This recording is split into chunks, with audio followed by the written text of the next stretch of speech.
Oh, yeah. Oh, hilarious. Laughing at this girl getting her arm fucking snapped.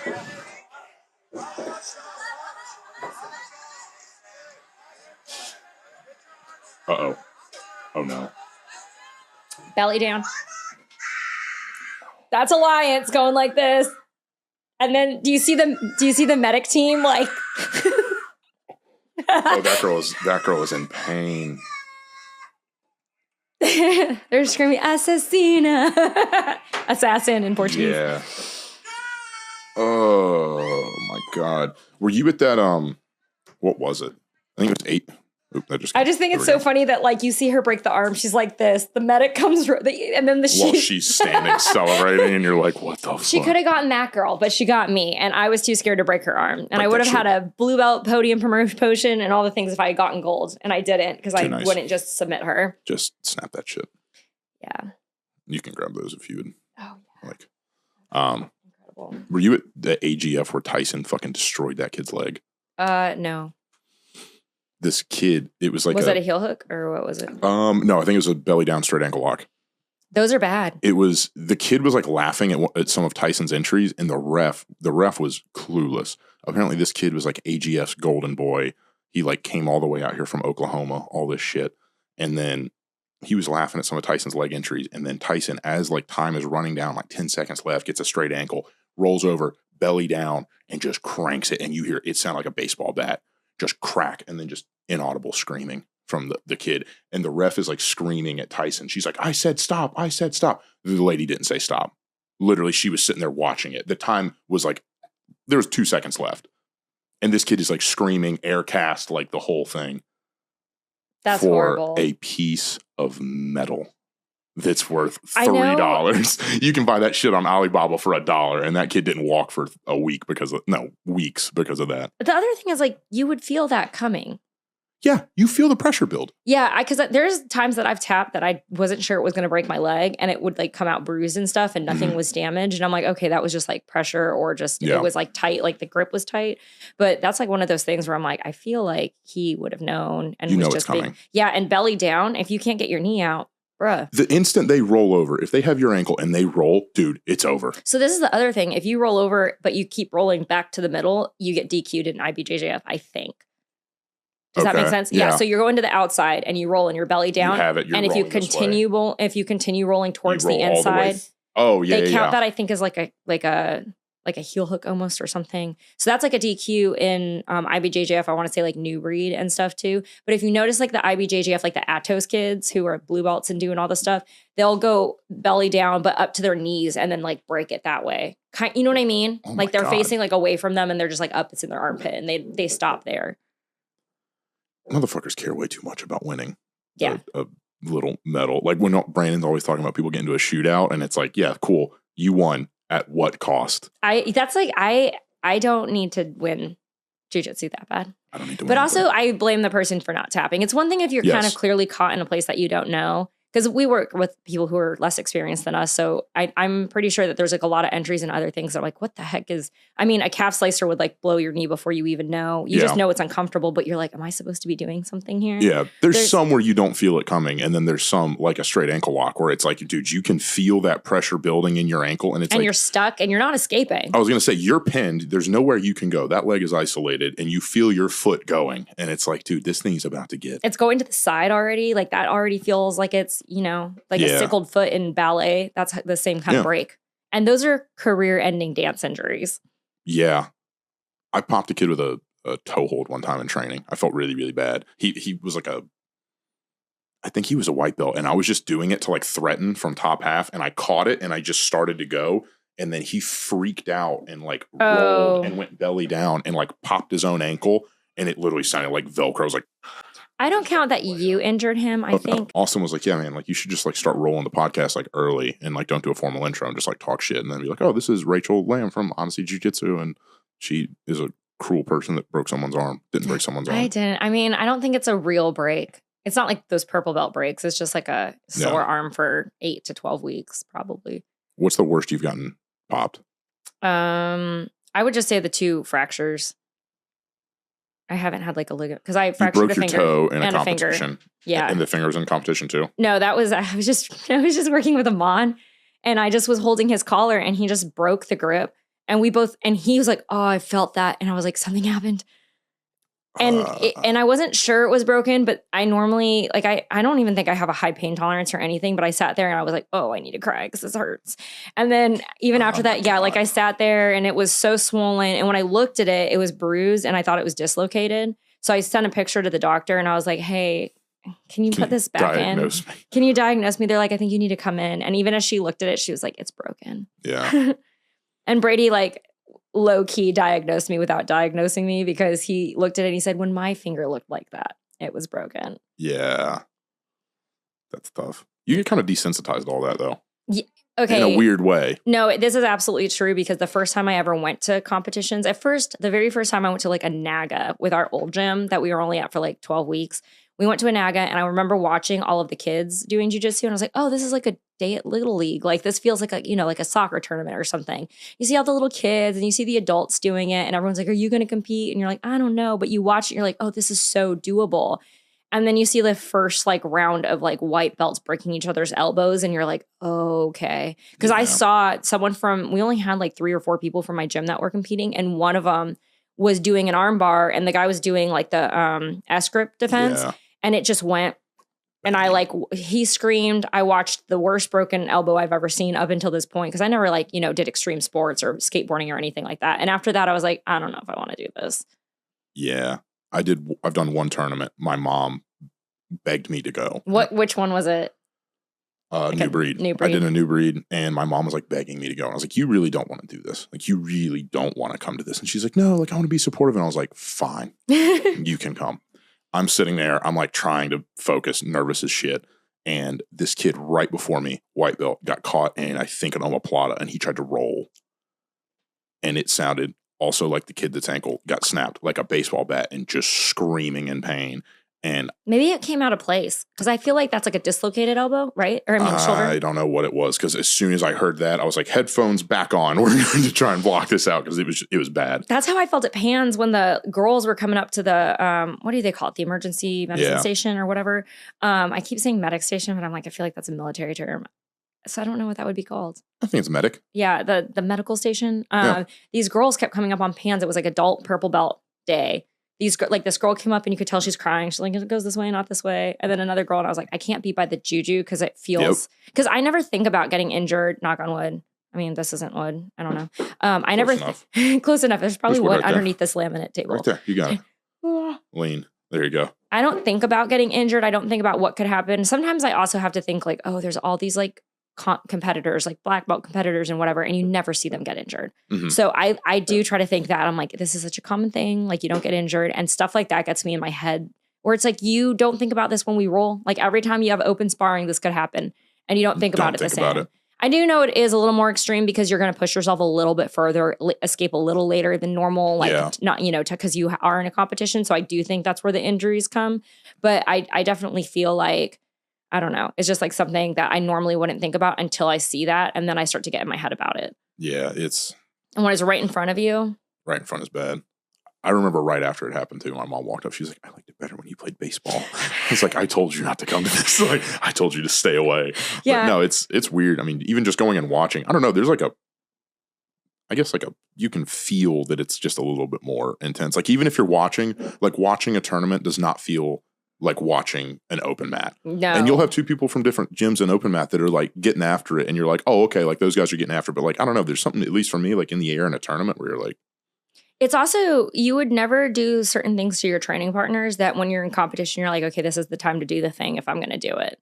Yeah, that's true. Like you trust that your training partners aren't going to pop you. Mm-hmm, and you trust that. And even I think that's the benefit of doing competition training is like if you do competition training, you're probably training with other people who are competing and you do go a little bit further. Like you don't have, because one of my things is I'm like, I need to be able to break a girl's arm because they just won't tap. Yeah. So you're going to go your whole 5, 6, however long your matches are if you don't get them to tap or break something or something pops for them to tap. So like I've realized that I'm like, but with so many training partners, especially if they're lower belts than you, like you don't want to like pop their elbow when they're a white belt and pull them out of training for 8 to 12 weeks because they were dumb and didn't tap or didn't know. Yeah.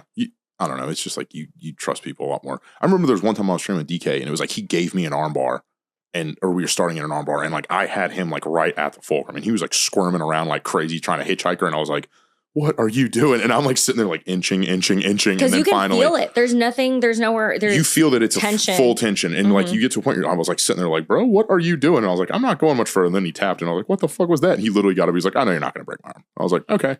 And that's who you work with. That's who you work on those type of escapes with, though. Because you have to really trust someone's not going to really pop you when you're doing that kind of thing. Yeah. And like let you feel it out and all that kind of stuff. And then you know where your limits are. I guess that's also the problem with heel hooks. Because I was watching, because Lachlan Giles has like some meta and I do watch a lot of that. And he was talking about a lot of heel hook things. And he's like, this is where you would tap. Because just know that if this was a competition and someone sends it, it's broken. Yeah. So he's like, sometimes I'll look and they'll look and we'll look and we'll be like, you'll have that whole conversation. You make the eye contact. Yeah. Like, are we doing this right now? Are we doing this? Yeah. And if they don't, but he's like, you won't have all that time. So I think that also happens where people, like if you're used to training partners who are giving you that extra second, if you don't know that that's when you should have done the thing and someone just purges into it, there goes your knee. Yeah. Also, I'm going to do the intro. I realized I never actually did the thing. All right. This is Rachel Lamb, host of the Rest of Us podcast and a blue belt at Odyssey Jiu-Jitsu. Mm-hmm. And did you say if you felt guilty? Did you feel guilty when you popped that girl's arm? I always check that someone's okay because I don't care. It's not like this is ADCC, and I don't want anyone to do that to me. Mm-hmm. So like, obviously like you check, but you can't control when someone taps. And a lot of the girls are always like, oh, I'm fine. It just does that. No, it doesn't. Okay. Arms don't move that way. Yeah. I mean, sometimes I've had that and you feel fine. And then like day 2, day 3, you're like, oh, this is fucked up. Yeah. Normally, something, even when I injured my wrist in wrestling practice, but even when that happened, I felt a sharp pain and I was like, this is going to be fucked up for like, so can I swear on this podcast? Same question. I swear all the time okay, on this incredible, thing. Yeah, incredible. Bad. Okay. Yeah, I knew it was fucked up from like when it first happened. I was like, ugh. And then I remembered I've been wrist locked before as like an early blue belt, and that took 2 months before I could do a push up again. Oh my God. So I knew when How this bad happened, did you get wrist locked? It was so bad. I got wrist locked with both hands. Like, cause you know how when you're like escaping from bottom out, and I was being very obnoxious and like very difficult to submit and all that stuff. And I got double wrist locked. I was like, stop. I didn't know they came on that fast until and I felt like almost like 3 pops. You can feel the individual rips of whatever is going on. I felt that. And I was like, ah. And then I just couldn't do a push up. Jesus Christ. Yeah. I don't think this one was as bad, but I rolled on it more because I didn't think it was as bad. And now it's bad. So it's weird how even if there's not like a crazy, like you, at least for me, you kind of stop getting the adrenaline dump. Like after like 3-6 months, like you stop getting that. Even if you're training and then you stop, it still just kind of continues to get worse. Like when my elbow got popped in training, it was like, it happened. And I was like, and I kind of shook it out. And I was like, I think it's okay. And you keep training. And I kept training. And then the next day I woke up and I was like, oh, this is not okay. Like, I've made it a habit that if I feel like I've injured something to sit out for the rest of the night because of that exact thing. Because you can't tell when your body's warm and there's adrenaline and like the swelling and you just don't have that. Mm-hmm. And the next day you're like, oh, nothing happened, which is like 60% of the time, but 40% of the time, it's like, I'm really glad I stopped rolling yesterday because this was bad. Yeah, and then I would have just exacerbated it. Yeah, I sat out when I injured my wrist because it was just so bad. But I think what did it was when I was like 2 or 3 weeks after it had happened, I did like a really solid double leg takedown where she came off the ground. And so you're lifting all that weight with just your injured wrist. And then. Yeah. You wake up and you're like, that was a really bad idea. I felt it jiggle. Like I felt, you know what I mean? Like it just feels like not as stable. I don't know. People are like, wow, I don't want to do jiu-jitsu ever. We were saying this before, like the official intro or whatever. You get so desensitized to all of that where you're like, oh yeah, man, you just popped your elbow. Like it'll, if it's not that bad, like you'll be back. And then you tell like, I was walking around at Yellowstone, the neighborhood I'm selling, mm-hmm. and I was kind of like hobbling and they're like, what'd you do? And I was like, oh, like the jiu-jitsu thing. And they're like, what happened? And I was like, a buddy of mine was like, attacking my ankle and like I tried to fight out of it a little too hard and it's just a little sore and they're like, are you okay? And I'm like, yeah, what do you mean? Like I'll hobble for 2 days and then it'll be fine. Like what are we talking about? Embarrassed too because in the grand scheme of jiu-jitsu injuries it's not that bad. Yeah, exactly. And yeah, that's how because even when I went to the doctor I'm like, sorry guys, and they're like, you have a pretty bad sprain. And also when they use words that I normally say like pop a knee, pop my wrist. Yeah. I like pop my wrist or wrist lock myself. When someone says like, oh, you have like a moderate sprain or like you have a fracture or this or like they describe the kind of fracture. I'm like, that is weird to hear real terms being applied to it. Yeah, it's so much easier to just like compartmentalize and pack down. If you're like, I got popped it, it's fine. I popped it, taped it up because I popped my wrist. Yeah, and then everyone else in the entire world is like, you're a psycho. You hurt yourself fighting someone, and then you kept doing it. You're like, yeah, but like, I'm not soft. Like, what are we talking about? I went to a girls' night on Monday, and they were like, oh, what happened to your wrist? I was like, it just hurts. It's just so much easier. So instead of trying to describe what happened, okay, I was blocking a shot and her weight went into it and then it wrist locked. And that one's like not that crazy. Then it's all over their head. Yeah, but then like also like I remember the finger too is just like I was holding a collar grip and he broke my grip and my finger went with it.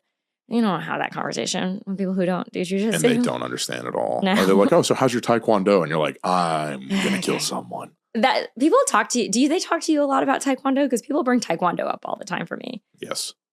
I literally had a lady on the phone yesterday, and she actually, the lady that I was talking about the ankle with, and I was just doing like follow-up calls, and she was like, oh, like, how's the taekwondo stuff you're doing? And I was like, I'm not going to get mad. Although, like, I have respect for all martial arts. I'm one of those people, but I looked at it, I'm like, oh yeah, that's like, because I want to say it was Tanner who did taekwondo that trains with us. Okay.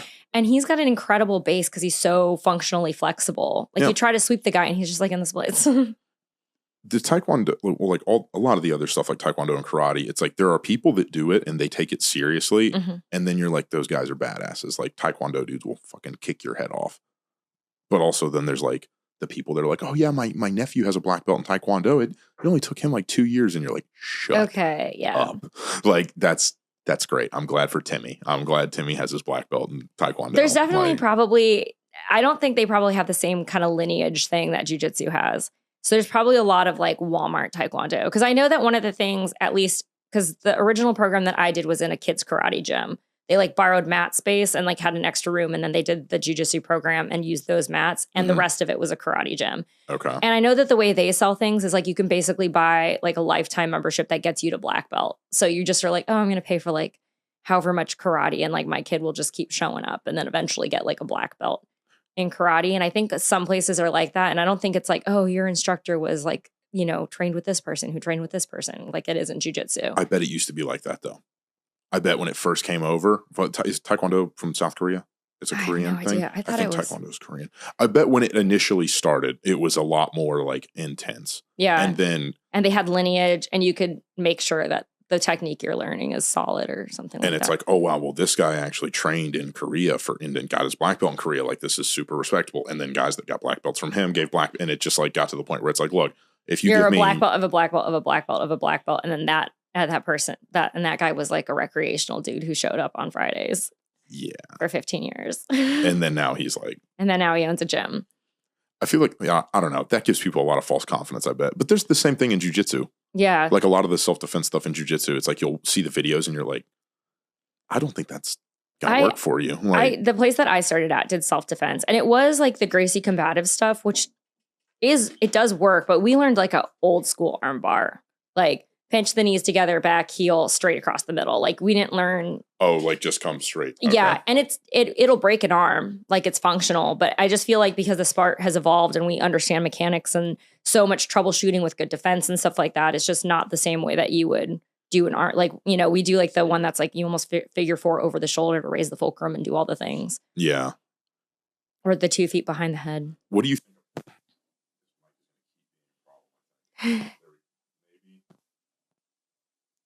Here, there we go. Cool. Okay. I'm going to try and stop touching this thing. I completely forgot what I was going to say.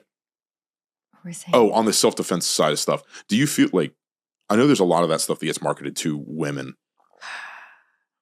What do you think about that? I don't feel good about women's self-defense stuff, most of the stuff that I see. I mean, I'm not like an expert, but I think what I've learned from jiu-jitsu, the very limited 2.5 years that I've had in it, is the mat time you can't replace. And so much, I guess it's better than nothing to kind of know concepts. And if you're teaching girls to like, this is a dangerous distance, like stay away from this person. I think that if you don't have mat time, if you've never had for example, I learned a half guard sweep. It took me like 7 months to get it for the first time because something wasn't working in it. And then I would try it on like a bigger person or a smaller person. And you go through all that and you're like, it just didn't work. And then you watch some kind of technique talk to a woman that she's never done in another person. And you might not be able to because there's like an eye gouge or like a finger break or like something that you're never going to be able to like recreate. And then she's just going to go out into the world with people of different sizes and different variables with like no reps. But confident. Sometimes. I think the confident, because I mean, we all felt what it was like to be like an early 3-month white belt where you're like, I know things. You feel like a god when you roll with a trial class person. You're like, oh, I am. But even now you look back at that version of Dallas and you're like, what did I even know? Lenny, when I got like 6 months in, Lenny walked up to me out of nowhere and was like, you know what, you would kill the version of you that started 6 months ago. And I was like, yeah, when you put it that way. He was like, in 6 months from now, you will kill this version of you even easier. And I still think about that. I think about that even when I was an early blue belt to now. And I'm like, how did I compete in this division? I think about this before every competition. I'm like, well, Rachel, you were confident like 5 months ago going into a competition. And you might as well be confident now because you knew less then than you know now. There we go. How often do you feel like you go through peaks and valleys in terms of training? Because at least for me, there will be like periods where it's like 2 or 3 months. And given oftentimes that's kind of correlated with like me not training a ton, but you'll be going into training and you're like, I feel like I'm getting worse when I come in here. And it'll be that way for 2 or 3 months. And then a switch flips and then you just feel like a god. And like, it's weird. It's not just because of the breaks in the training, because I feel like I'm consistently training and I've noticed the peaks and valleys too. And then when I'm having a peak, I'm like, get used to it, Rachel, because it's about to go away. What do you think causes that? I think, at least for me, being aware of it, knowing that it was going to go away is because I feel like when you're working on new things that you haven't used before, you're going to mess it up. So if you're like doing a new guard and then what's the consequence of not being able to do it all the way is you're going to get past and then you're going to spend the rest of the round underneath somebody escaping. So I feel like this whole summer I've been working on different guards that I normally don't play and a lot of different things. And then I mess it up and then I'm past and the rest of the 4 minutes you're just sitting there escaping. And sure, maybe the escapes are getting better, but it doesn't feel like you're doing well. And then I know that sometimes when I roll and I'm playing like my A game that works on people in my own gym, then it's going to work on everybody everywhere. And that's where you're like, okay, this feels good. And when I start to do like any kind of thing that I'm not good at, I'm like, okay, this has a 60% chance of working. And if it doesn't, the rest of Get ready to start fucking hip escaping. Yeah, get ready to hip escape. Oh my God. Frame on your face and don't let them grab your head. Just sit there and suffer. You're like, please just let this round end. Yeah, I don't know if you feel that way, but I definitely am like, okay, I've learned this new sweep or I'm trying, or like I was messing around with Octopus Guard because Campbell was teaching it in his class. And Octopus Guard is like, if you mess that up, they're crushing you. And then you're crushed for like the rest of the... And it's like you said earlier, it's one little detail. Like you screw up one little frame, one little detail, one little sequence. The angle. And then, yep. I mean, even a pendulum sweep, even when I'm working with like new white belts and we're doing like flower or pendulum or whatever you want to call it sweep, I'm like, however perpendicular you think you are, go a little bit more because the whole thing about that is just the angle. Sell out for it. Yeah. I was like, okay, you're here. And I was like, you feel like you're in like a T shape, but you're not. You're like this. So you need to get I was like, kip a little more and then see if it works. And then you're in a good spot. Yeah. And then it just rocks over. What was the moment for you when you were training jiu-jitsu where you were like, oh, this shit works? 7 months. What specifically at 7 months were you like, this shit works? I just remember not being on the bottom, like bottom mount for the first time. Like not being in any kind of bottom, like it wasn't bottom guard. I didn't get pinned. Yeah, I came up in a mount and I didn't even know what to do. Like I didn't know how to submit someone. I didn't know what to do. I just remember sitting on top and I was like, oh my God, I've never been here before. And that's so 7 months. And then that's what's crazy is like, you'll see people, get their... I got my blue belt not too long after that, which is also why I'm like, how the heck did I compete? I was like, even if this is the other thing is like, I've asked some of the girls who are newer and they're like white belts and they're looking at competing. I'm like, okay, what submissions are you hitting in your rolls? Cause let's try to find like a pathway there. That's how I help like some of the newer people get ready for competitions is because they're like, what's a game? I'm like, well, know how you're going to finish and then go from A to B. And then that's your whole, that's all you got to do. Mm-hmm. And so they're like, oh, I don't really finish anyone like in class. So, okay, well, that's going to be real rough where someone's like trying to break your arm actively because they might be finishing in class, even if they're new white belts as well. Yeah. And they're going on with all the gusto into a competition. I mean, I did too, but. I was going to say they're walking out there supremely confident just because they're fucking up the trial class person. Yeah. I mean, that is a good thing because recently one of the white belts that I train with a lot, she was like, wow, like I worked with a new girl and she was like, and I was on top the whole time. And I was like, this is how it starts. And then you slowly start getting used to being, yeah. Yeah. And I'm like, thank God you didn't quit before now. Like, it's just so miserable before then. Why do you think you didn't quit for those 7 months? I just really liked it. I feel like the puzzle is fun. And then, yeah, I don't know. It just was a cool thing to do. I think the coolness of it, because my husband also did it, I was like, I feel like the coolness of it like got me to the point where it was like, okay, now it's not miserable anymore. Did you two start training together? Yep. Same gym, same time. Yeah. Well, he actually, cool. He picked the self-defense thing because the military tells you to do the self-defense stuff. And they're like, oh yeah, you really want to find this type of program because this is like I don't know, like real jiu-jitsu or something. But this is like also 15-year-old information. So, yeah. And I mean, who knows what it was back then. And so he was like, okay, we're going to go to this like, Gracie Combatives program. And then I'm like, they're teaching you to like, stop someone from choking you against a wall. It's like none of the same stuff. Yeah. It's like none of the same stuff that like you normally do in like a sports gym. And it's not bad. I know it's like, even Amon's like, it's like all valid stuff. It's just like, I don't use it the same or. Yeah. You're never going to be pinned against the wall in a grappling competition. Or I'm never going to be pinned. Yeah. And I'm hopefully never going to get pinned against the wall in a bathroom or something or anywhere either. Cause I never let someone get that close to me. Yeah. Be aware. Be aware. I think that's actually really important for women is just understanding distance. And then when you're doing self-defense stuff, elaborate. Well, like, I think we have an understanding of distance because we spar all the time. So we understand, like, if we can touch someone's shoulder, we could probably get to their legs. Like, we understand how close you can be for head control. You understand, like, if someone starts walking an angle on you, like, when you're standing, like, if someone can pull guard, you kind of understand if they control a sleeve. That if they grab your collar, they can collar drag you. You kind of understand all of these things. And if you don't have that, I've noticed even with, like, friends when they're starting to, I don't know. Like, I don't know why I have friends like this, but you're in a bar and they're starting to get in a heated conversation with strangers that you don't know anything about. And it's like they start moving towards each other. Why would you do that? Yeah, it's like, wait a second. You're pulling way too your close. reaction time You're away. way too close. Girls probably don't do this nearly as much as guys, but like there have been at least 2 separate instances where guys have been, it's been weird spot. Okay. Have you ever been in a fight? Okay, wait. No, you do your thing first and then I'll ask you later. Oh, no. I was going to say, I've been in like 2 separate instances since starting jiu-jitsu where people have been started to get weird and immediately like your like reptilian brain starts looking at their collar. You're like, okay, I think I can strangle him. And like, and you start like analyzing how you can kill this person. You're like, all right, I think I can call like, okay, that'll hold up. If I grab their shirt, okay, if they do that, like you just start like. Yeah. I do think, so when I worked at a bank, like when I was right out of college, they would always have us do robbery training because it was so common to get robbed at a bank. Yeah. And so they have like your manager walks up to you with like a stapler and demands money and like does like a whole thing. And it sounds cheesy, but then I got robbed when I worked at the bank. And it was exactly like it was, you didn't have to think about it because you had all those reps. And I think we probably think like that because you have hours and hours a week that you're doing this thing. So of course your brain jumps to that.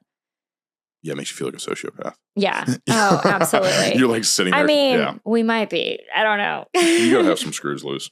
I brought a friend of mine to jiu-jitsu last night and he like loved it. And I was like, for every one of these Colin, his name's Colin, like for every Colin, there's someone that walks in here and is like, walks out, doesn't come back, and is like, what the fuck is wrong with those people? Does he have like any kind of wrestling or anything like that? No. Although, Colin, if you see this, I still don't believe you. Literally, first thing we did, so it was Amon's class. He got there a little late, and we were doing this like hip riding thing, where you're trying to take the back from it. And so I like get down. I'm, basically collapsed onto my shoulder. He kind of gets like this makeshift backpack on me. Like it's not really a seatbelt, but he's kind of like, he's like half pinning me. I'm like, all right, you ready? And he's like, yeah. And he was watching what Mom was doing. I was like, okay, cool. We slap, bump. First thing he does, he takes his left foot, butterfly hooks my leg and kicks it out. And I immediately, Caitlin looked over and was like, and we finished and I was like, okay, cool. And I got out and I was like, have you ever trained before? And he's like, no. I was like, did you wrestle? And he's like, no. And I was like, are you bullshitting me? Because I feel like you are. Mike's girlfriend, Sydney? Yes. She took a class with Campbell. It was her second day. And I was like, I promise I'm not like blowing smoke up your ass. Like, you're really good. Because she did an entire octopus guard sequence that finished with a head and arm guillotine, which normal people have a hard time finishing. And she finished it. Yeah. I mean, testament to Campbell's teaching, but it was like a several step process. And I'm like, I remember the first time I was doing half guard with someone and I didn't really even understand like what that was. Had no comprehension. And I'm like, you're doing octopus guard and you don't even understand like half guard or anything. And she did like the whole octopus guard sweep. And I'm like, I wasn't even like giving it to her. It was like legitimately, because octopus guard, if you have the right angle and like you move your head or whatever, like they just tip over. So it was like that. But even like the head and arm guillotine, I'm like, not easy to do, even if you know what you're doing. Some people just have a knack for it. I agree. There's people that just have natural proclivities. Yeah. I was like, Michael, come look at this. I was like, like even inside of jiu-jitsu, like, have you ever just done something out of thin air and you're like, I don't know why I did that. I've never drilled that. I've never done that. Like, just snatch something. I feel like because I have been doing the octopus guard, I did get like weird, and like I've been playing with butterfly. I'm sometimes getting random butterfly hooks in positions that I would not think that it would work, and then I kick it over, and I'm like, oh my god, it worked. This is a miracle. Yeah, and it feels like it's always like in a weird bad position too, where you're like you feel like you're holding a shoulder crunch you shouldn't hold or do something, and then you're like I wonder if, and you do it and you kick it, and you're like okay, or you tip them all the way over, and you're like okay. I don't know why that works. Yeah, but that's I think what keeps you in it. Like if you're into that kind of stuff where you're just like those surprises are like, and then when everyone's laughing, even when you do like the silly sweeps, when you're drilling and you know it's coming. Me and Caitlin laugh all the time doing the silly sweeps. What are the silly sweeps in jiu-jitsu? Like the shin on shin sweeps, or like tripods, dummy sweeps and tripod sweeps. Like we know it's coming and we're like, and we like land on our butt. We're like, it was so you just fun. Kick their leg and you're like, this is so stupid. Yeah, like just the act of almost falling is just like so funny to me. It's ridiculous. I hit a toe hold one time, like for a period of time. You are really into toe holds. This is a second toe hold story. Here, okay, the reason I bring this one up is because that it makes the case. There was a period of time where I would smoke before I would go train. And so I was just like hanging out and we were just drilling. Same thing, top half guard. The first time I ever hit a toe hold from top half guard, we were just fucking around and his foot was hanging out there. I had never drilled this before. I don't even think anyone had explained it to me. I think I was still a white belt. And I was like, huh. And I reached out, grabbed his foot, reached around, finished the toe hold, and they tapped. And I was like, I don't know where that came from. Okay, anyways, back to it. But no, toe holds, and wrist locks. Have you done them on anyone who does either butterfly ashi, or I guess like outside De La Hiva, you probably could too. Outside De La Hiva, you can. Butterfly ashi, no. So butterfly ashi on not the butterfly ashi side, but the other hook that like hangs if they leave off. it, yeah. Yeah, but everyone does. I know I like have drilled it a bunch and like my toe always hangs out. And now like Brandon just showed everybody how to attack it. So now everyone reaches down and like kind of makes me honest about it. But if that thing stays floating out there, yeah, you just kind of snatch it. It's like that video of Gianni where he just blew that guy's knee apart. Oh my God. I've not seen it, but that sounds legitimate. Because it's an inverted heel hook, theoretically, is what people say it is, I think. Yes. I forget the exact setup for Gianni's, but I think the Emerald City Invitational or something like that. And there's a video of it where the guy's foot's just kind of hanging out, and you literally just see Gianni drop his arm back, catch it, and from standing, and the dude just kind of slumps down and is like, I want to get more. I need to do more toe holds and knee bars. I just don't play with, because yeah. Knee bars are fun. You know who was hitting a bunch of knee bars? Homer. For a long time. Like now I guess he's like into heel hooks and other things, but I remember there was a minute where like blue belt Homer was like knee barring everybody. Jesus Christ. I mean, he's still a blue belt, but like just early blue belt just Homer. Being a demon. Yeah. Sometimes, I mean, I know that like sometimes I just trying to make sure that I'm keeping up with everybody where I'm like, okay, they have this many months ahead of me. And at this many months, he was already hitting a bunch of knee bars. So I got to too. Like, so therefore I have to do it to show him that therefore I have to, yeah. Well, not better. Just like, I feel like I'm like, okay, at this stage with the amount of time I have training and he's like, doing all his things. I'm like, I should be doing this stuff too. There's no reason not to. It's just whatever rabbit hole people go down. Yeah, I guess it also depends on who you're playing with and like rolling with and stuff and what comes up. You get accustomed to what they give you and have their reaction so you can attack it. Yeah, if someone's always like butterfly oshing you, of course you want to get like an extra thing to shut it down. I think that's also how you get better is normally we're all shutting down each other's stuff. So it's dependent on your training partners. Because I know that I definitely feel like Tiffany's guard passing is great. Also, my guard was great. Like because you're like, all right, I got to shut this shit down. I'm tired of getting past. Yeah, I'm tired of getting past. Okay, I can do this. Okay, she always does this. How can I stop this? And then like you do that with different training partners or I'm like, oh, this person always does this. Or if I'm always like occasionally like certain people will tripod pass me all the time. I'm like, okay, I've learned that when I'm tripod passing, if my head's in the wrong position, it doesn't work. So I push their head out of position. You're like, get that head over. Get it out of the way. The most infuriating thing is then someone is going to do something, Austin, and you can't stop it. Every time I train with Austin, he winds up getting that overhook, like that clamp, and then using that to sweep me. And I will literally go into a round and I'm like, don't let him get it. Don't let him get it. Don't let him get it. And I'm like digging my arm and then he'll like do you leave it there or is he just good at getting it He's just good at getting it because he'll catch it from everywhere. Like I'll try and body lock and I'll be like locked down And it's like he just knows how to maneuver his hips in a way that creates just a little bit of space. And you feel his hand start to get in there and you're like, oh no. But if you just try and bail out and you rip this, you just leave your head and arm hanging out there. And then this feels like a role that you should probably film, because I bet you'll catch where you went wrong before that. There's certain things that should do that. Yeah, there are certain roles that I do that, and when I'm like, okay, I keep getting submitted in like this one fashion, sometimes I'm like, I really need to film that and take a look at it, because I'll realize I'm like, okay, this started happening even earlier than I thought it was happening. And you see where you fucked up here, but you didn't realize you fucked up until 3 steps down the line. Like you can't get like here's a really dumb example, but like I was getting knee cut on by a bunch of people from Brazilian schools, like whether it was like in competition or whatever, but they have a different style of knee cut than the way that we've learned it. They like to go up the middle, like almost like up the sternum. Because you know how we have kind of like our knee cut. Oh, like kind of jump into it with their knee? Yes. Yeah. So they have a different style. And I'm like, we do a lot of forced de la Riva knee cuts and other stuff. So people on your own school aren't playing the same way. We do like a slower knee cut. It's not like a dive into it. Yeah. They're like on the side. And like, but you can knee cut someone if you split them with the middle. This is also how I pass people with bad shit on shin too, is I just get an underhook and I just like go through the middle. And dive. Okay. Yeah. Because I know it works if you have the underhook. If not, you're going to end up with that egg like an Aussie if they're good to know what they're doing. Yeah. But I feel like this is like one of those things that I learned from like playing with other people. I was like, okay, but I can't let them get there. So I'm like, okay, I know that if it was someone from my school and they were going in that position, they probably wouldn't end up knee cutting on me. But if someone who knows how to do that kind of knee cut, I'm like, I just can't even let them get that close. I can't let them get my collar at all. I can't let them. And then that's like so many steps before where I lost it. Yeah. Where like you see you're getting knee cut all the time, but it's like way before that, you let them just touch your collar. I'm like, why would you let them do that? Like you let them put their knee on your sternum. Why would you let them get that close? Yeah. Okay. Yeah. You know what I mean? I need to film this. Yeah. So you'll see like probably, I think like grips and other things where you're like, okay, well, how did that fall apart? Also, if you're doing your thing, they can't get to their thing either. Yeah, that's true. If you just beat them to. Yeah. Cause I have like I feel like my reverse de la Riva for a really long time was just waiting for someone to knee cut on me. Cause I didn't have anything from there. Like I couldn't do a kiss of the dragon. I couldn't do any kind of sweeps. Okay. I couldn't lever sweep. I don't know how. Lever. Yeah. Like I couldn't do any of the things that you're supposed to do from reverse de la Riva. So if someone got there on me, whether they were good at it or not, they were going to pass me. But if you have things there, and then one of the things that I was doing and cheating, instead of like learning a whole reverse de la Riva, everything, I was like, okay, I don't have time before my competition. I would just re-guard into something that I could do.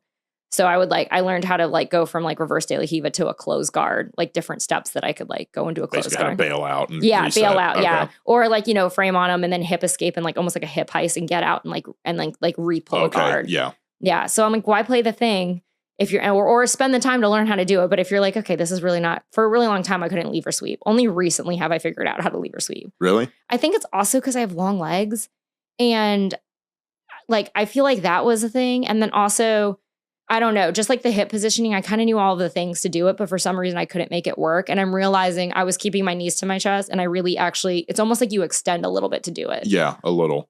Yeah. I remember Brandon, the one tournament I did, Brandon showed a lever sweep like right before. And I was just like, it just clicked. And then literally in the tournament, he yelled lever. And I was like, oh, okay. He just took the guy right over. And I was like, holy shit, this is cool. Only recently has that worked for me. And I completely see it now. And I'm like, oh, I don't know. But I think what it was is my instinct is to always keep my knees to my chest and keep that space closed. And in that one, you almost are kind of you're almost pushing away. You're not, but like your knees are almost to the sky and like going to the left. Yeah. Like it feels like if you're not tight with the sweep, you're going to give them something. Yes.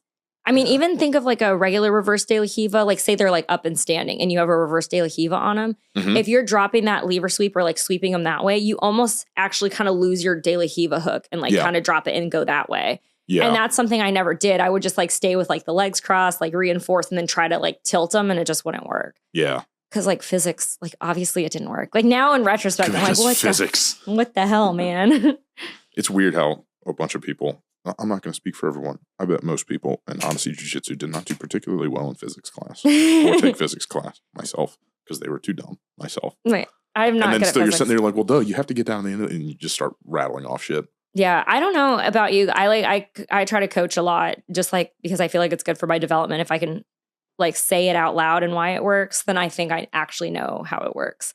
And so sometimes I'll like coach white belts. And when I see it, I'm like, oh, I see where this is going on. Because physically I see it on two other people. I think that's also why I like Lachlan Giles is like sub-meta is it'll put up like which one's correct. Like it's like a picture of A and B, and the arm or the leg will be in a different position. I've never looked at this. That sounds really, it's like a quiz. Yeah, I mean, I like it feels, it's just like any kind of like online educational. I feel like it's one of those like regular platforms that you can like make into any website. And it's like that same format where it's like video, and then you could do a quiz and it's like A and B. And he'll talk about like how you actually want them to be down here instead of up here. And it'll be a picture of the before and after. And that has helped me too, because when I'm looking at somebody, I can see what's wrong from like afar. Yeah. Versus when you're in it, like you can't always see or like feel it or whatever. But when you see it on another person, you're like, okay, their leg's in the wrong position. You're like, well, duh, of course it didn't work. And then you can sit there and look at it. What were you saying earlier about fights?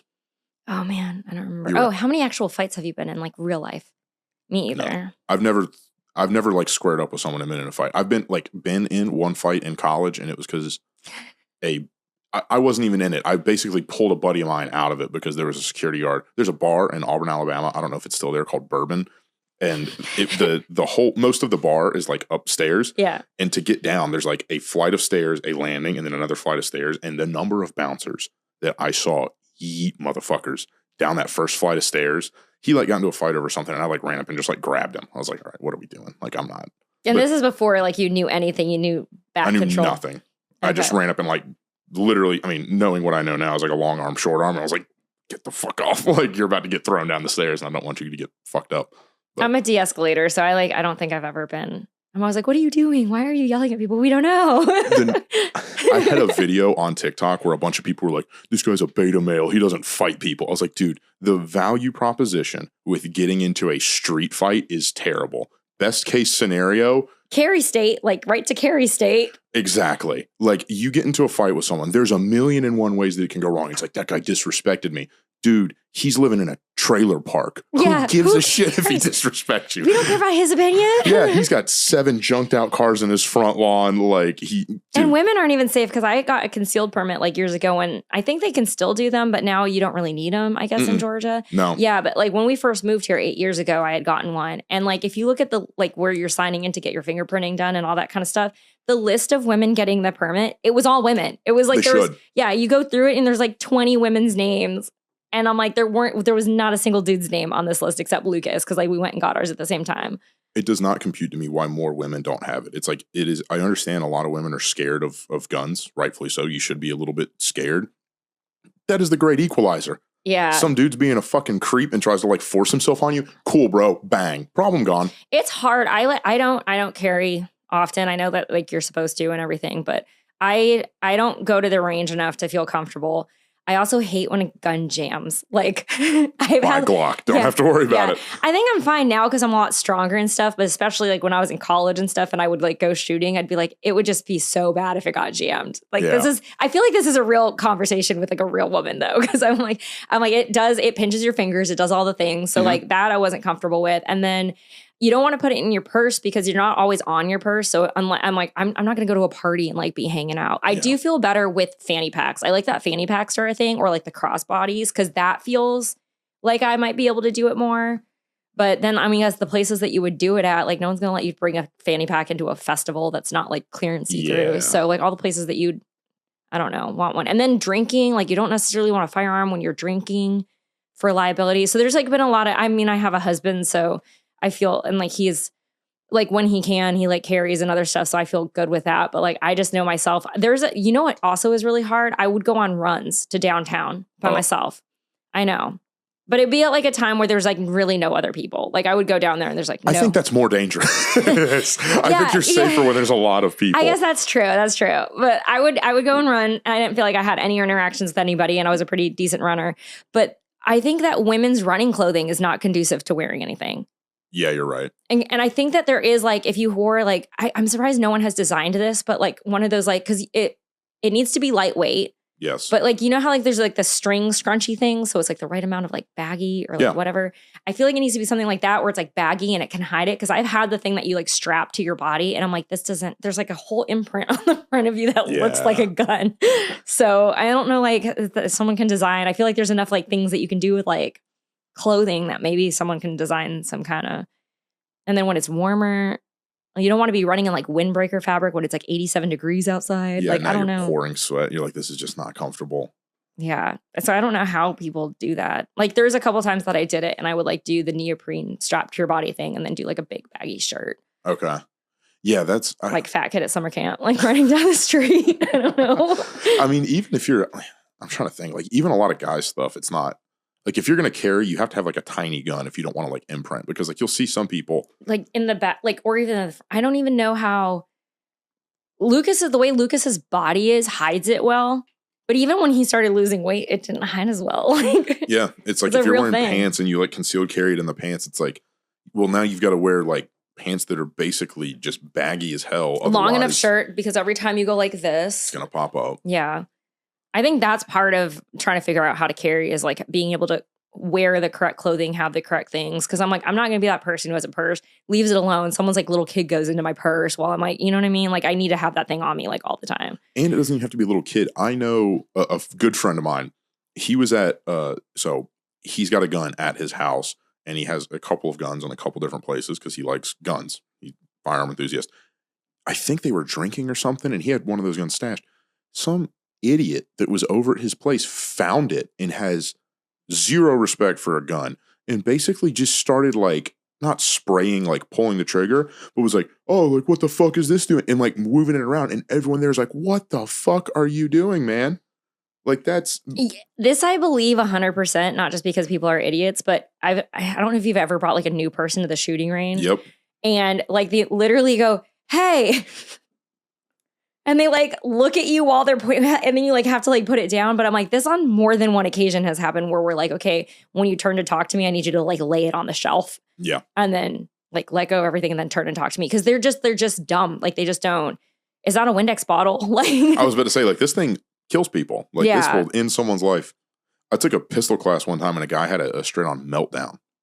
Like had like a panic attack, like curled up in the bay. Like and people's reactions to guns is strange because some people zero respect for it and are just like, hey, what do you think I should do with this? And you're like, dude, you're going to kill someone in an accident. And then some people, overly scared. Like if you touch it, it's going to go off. And it's like, well, not necessarily. Yeah. Not with some of the safety features where you have to like hold the back of it and do all the things. Like I can barely sometimes do the thing. Yeah. Because it's hard.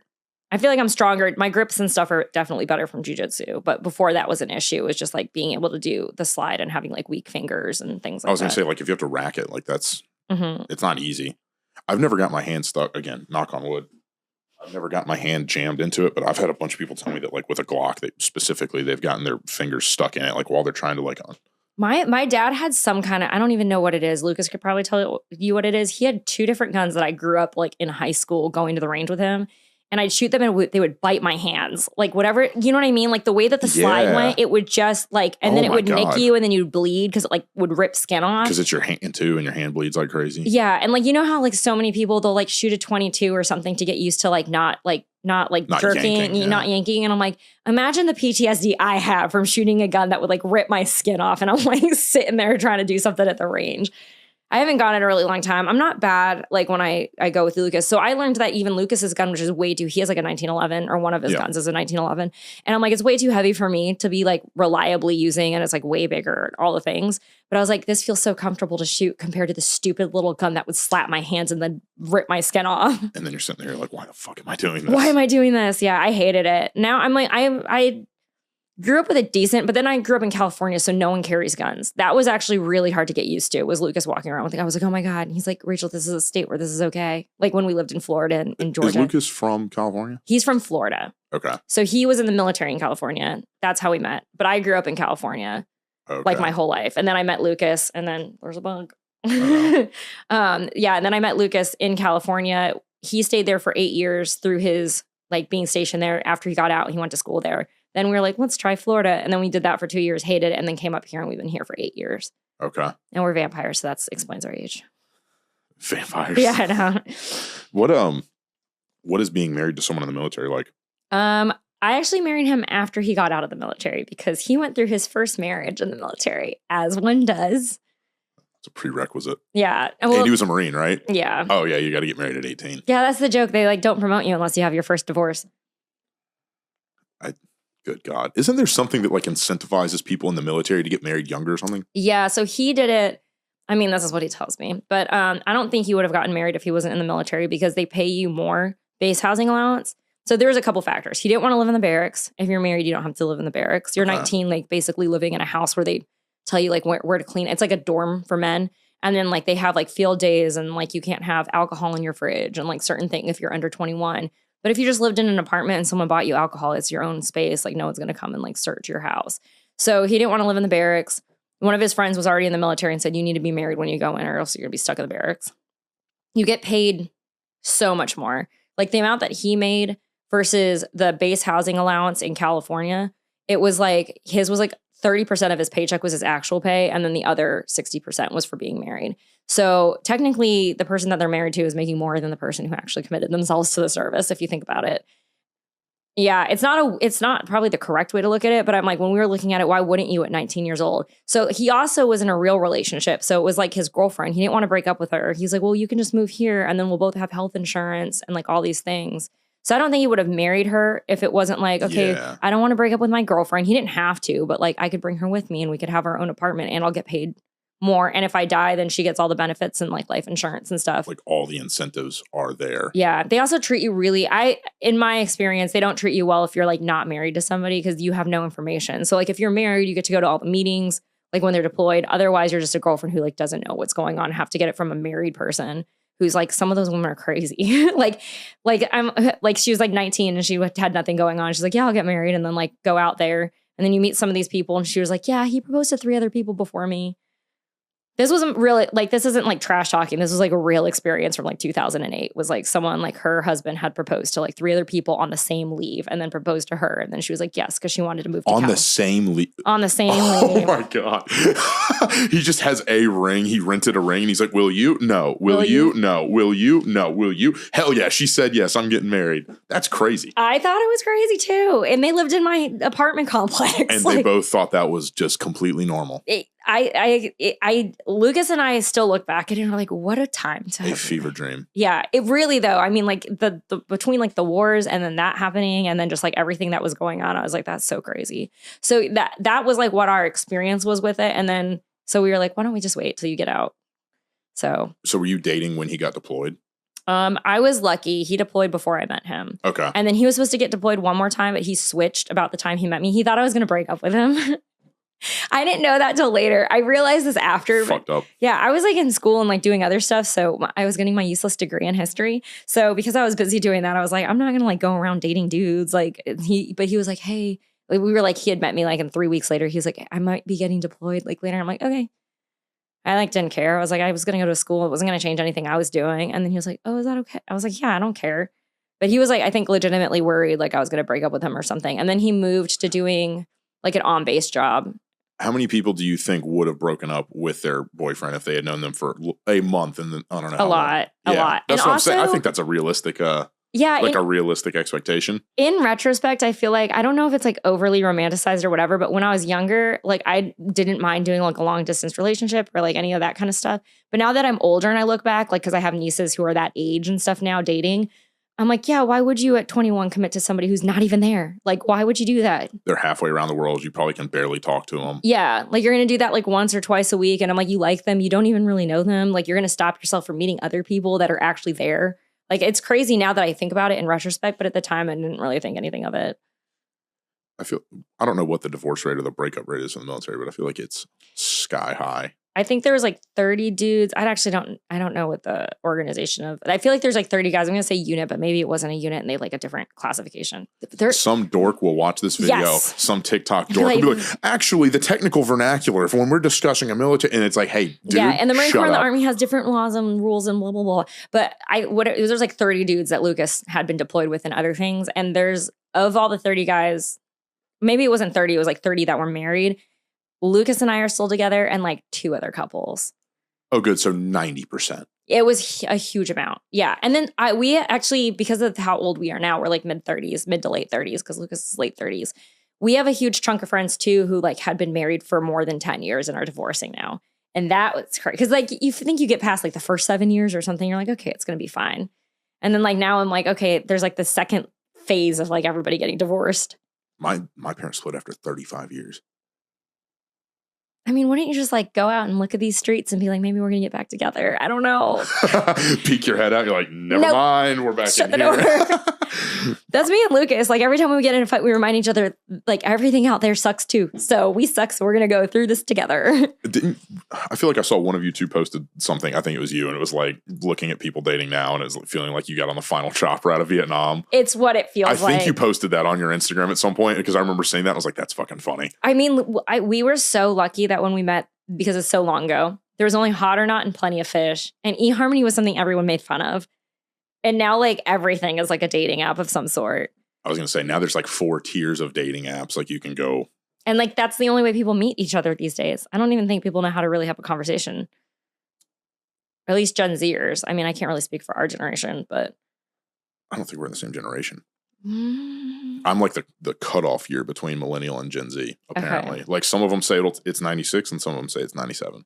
Okay.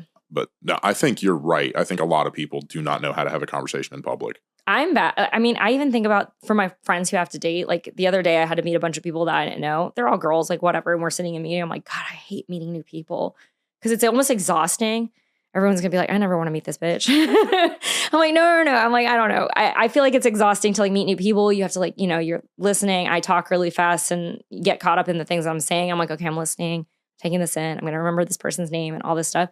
And you're doing that with a new person who might want to sleep with you. That's what the entire dating process is like. Probably wants and I'm to. like, yeah. And I'm like, if I think it's miserable meeting new people, only like having to like meet someone, you're like, God, I got to go out and do this. I get why people hate dating. Maybe it's not like that for you. We're like, yeah, I get to really hang out with this girl that I think is cute. I don't know. It depends. You can tell very quickly on a date if it's worthwhile or not, I think. Do you like, I'm like, you're a young person. How do people meet? Like, do you just like decide on a place, then you take them out bowling? Or like, what are you doing? I'm seeing someone now. So okay. I'm seeing someone. But before? Literally over 80% of it was Hinge.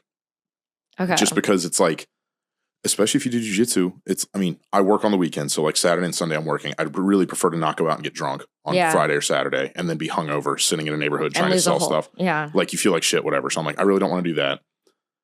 None of my friends really like go out like that.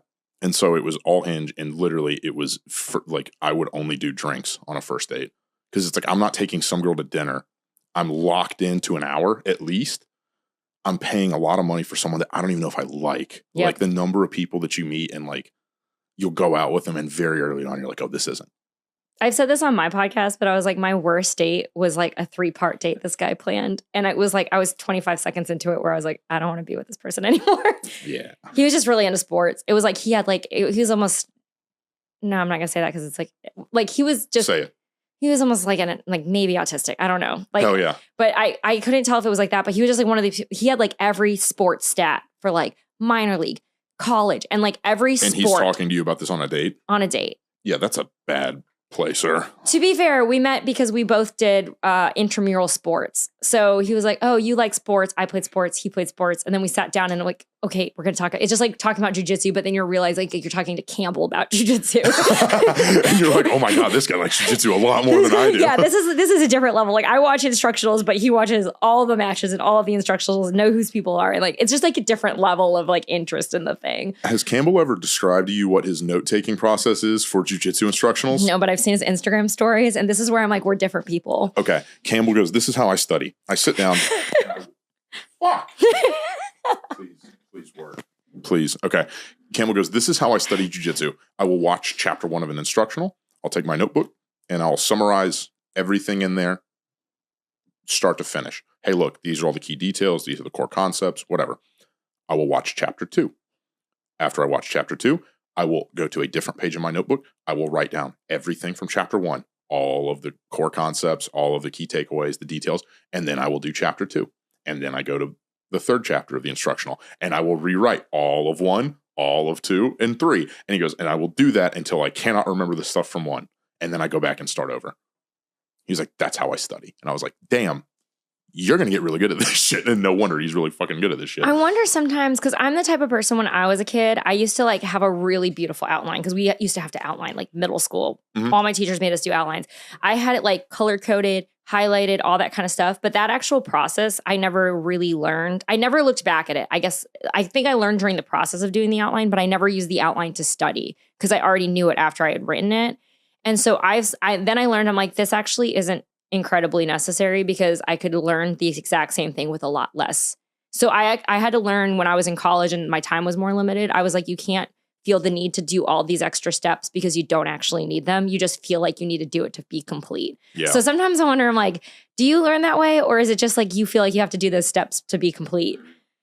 Just because that's my experience with it is like, I can be more concise with my study methods because I didn't actually need to do all that. I will say, I think there's something to like the going back and doing the repetition side of it. Yeah. The closest I can relate that to is I went through a phase where I would study chess a bunch. And so it was like the same thing. Like I would go through and do all these drills for like whatever this particular sequence. And then I would go to stage 2 and do that. And like at the end of like 3 or 4 of them, I would go back and do somewhat similar of a concept. Like this was all online. So it was not like handwriting stuff down. But I think just like searing that into your brain, I think there's probably something to I will say something similar that I do in that kind of fashion is I memorize lines that way. So if I have like a lot of dialogue that I have to memorize for auditions and stuff, I'm also an actor. I don't think I mentioned that. I didn't mention that either. I'm an unemployed actor who doesn't book that many things. But when I do audition for things and I have a lot of dialogue, it'll be like, say there's like 10 sentences. I'll do the first sentence and then I'll do the first sentence and the second sentence. And then I'll keep going till I mess up. And then I have to start from the first sentence and go through. And then when I'm recording auditions, Lucas also will not let me just like stop and start over. We actually like go through even if I mess up and we know we can't use a take because I get in the habit of stopping halfway through instead of going all the way through the entire take. What is the most soul-sucking part of being an actor? I think just like the auditions are really rough because I think I looked at my, and this, I'm sure some of them fall off, but I think I looked at my Actors Access, which is where we get all of our notifications. And I've had something like 900 auditions, like ever. And the amount of like actual legitimate like television series bookings I've had is less than 6.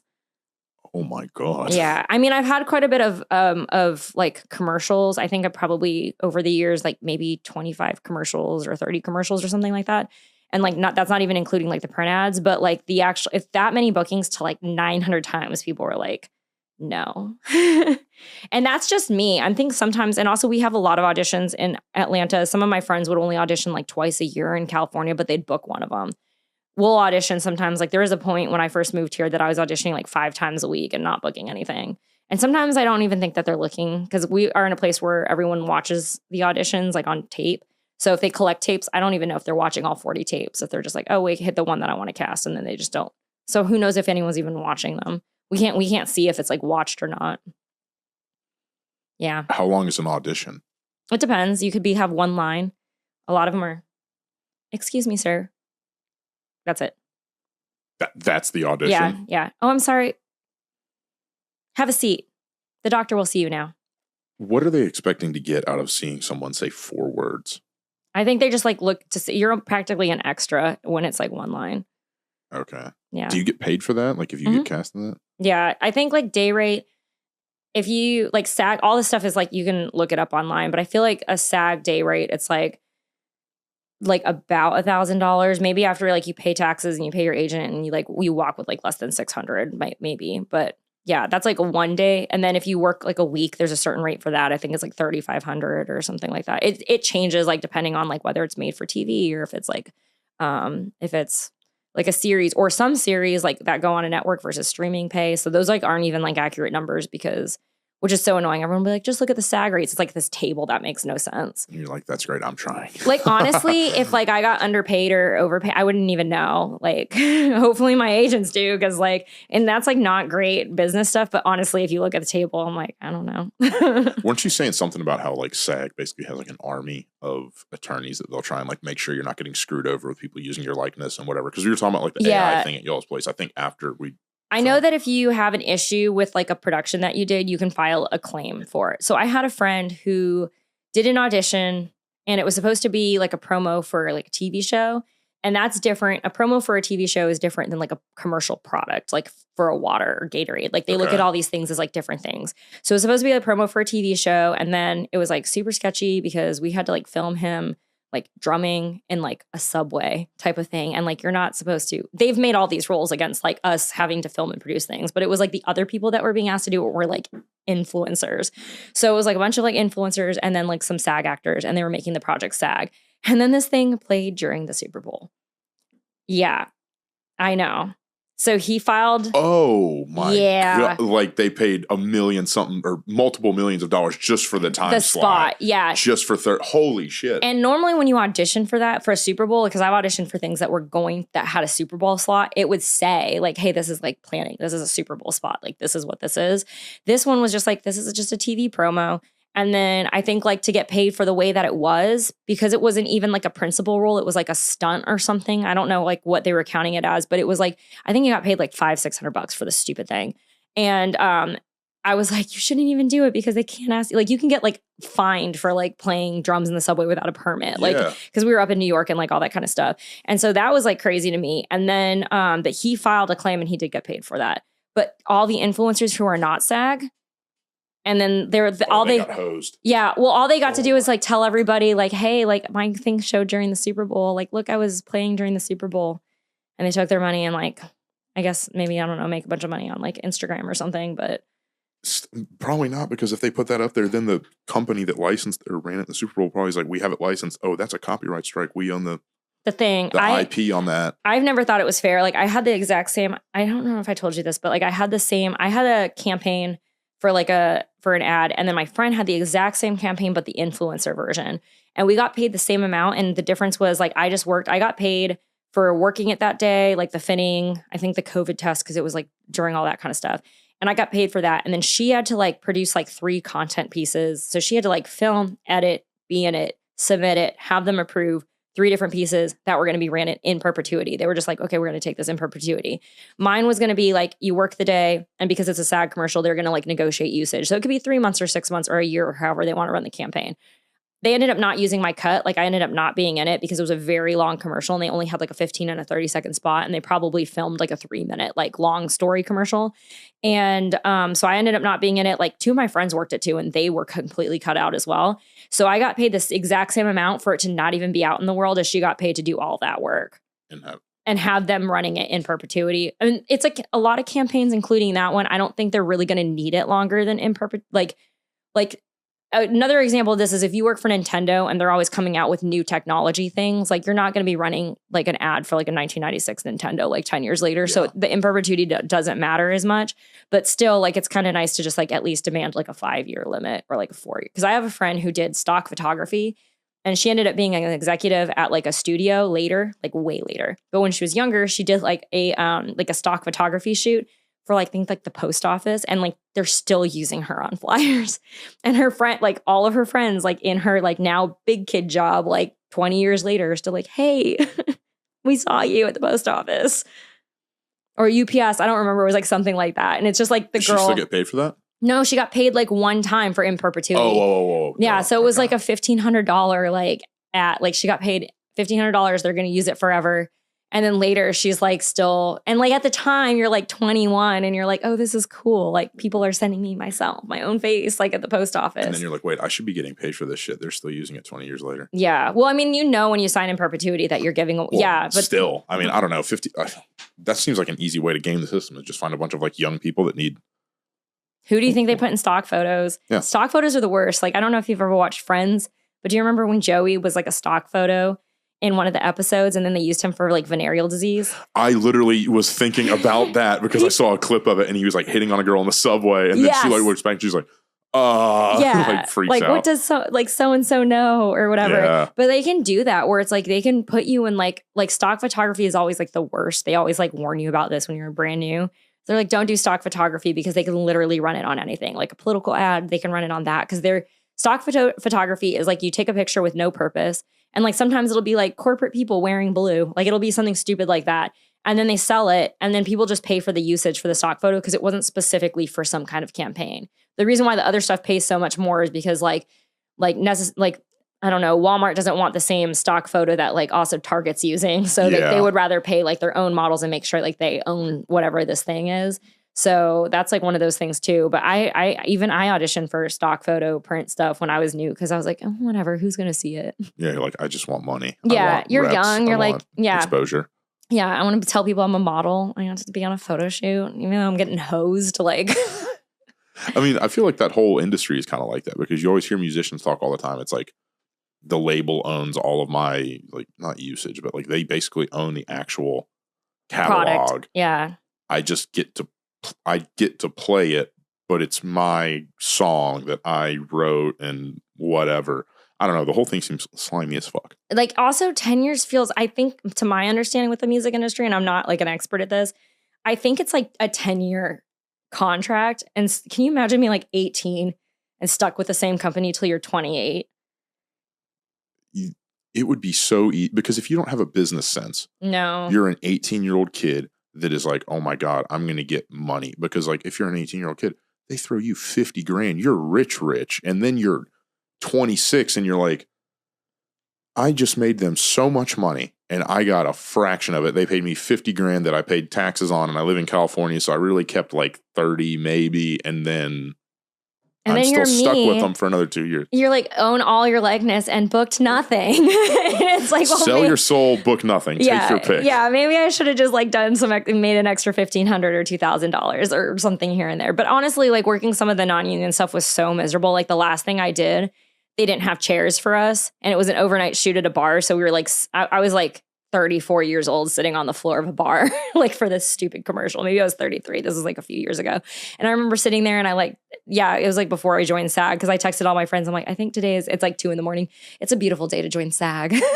So I'm like sitting here with like no chair. And like, I remember telling like the PAs, I was like, hey, like, can we get like some chairs or something? You're like, wasn't in the budget. Sorry. What made you want to get into acting?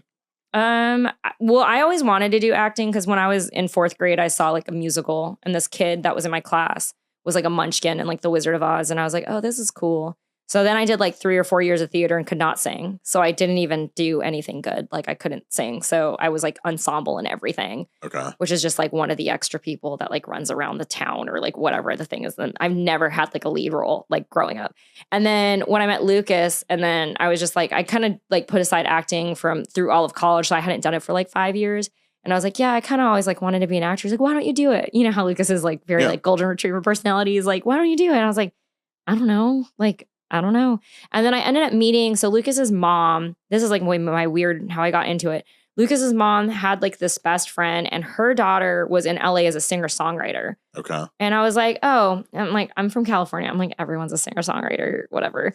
So I went to this woman's brunch. Like she had a brunch with like all of her like California friends and singer-songwriter and actor friends and like whatever. I'm 22 at the time. I go up there. Lucas's sister was with me. She's hungover from hanging out with her friends in San Diego the night before and like puked twice on the way up to LA. So we go to LA and we're like hanging out with all these girls. And I'm like, okay, singer-songwriter. This one girl like went to USC. There's like a lot of like actresses. There's like a girl who was like on a German TV show for however many years, like all this like, no, German pop star. And then a woman who'd been on an Australian TV show for 4 years. She's like, yeah, I just can't get an agent or something. I was like, she's like on like an actual TV show. And I was like, God, that's like the pathway's steep. So I was up there. I was like working a crappy job at the bank. I think I had just gotten robbed. Like all of it was just like miserable. There was like no money. And then I was talking to this woman and she was like, yeah, her like day job was she was like a personal assistant to, I don't remember who, I don't think she ever gave me the name, but it's a producer like Michael Bay, but was not Michael Bay.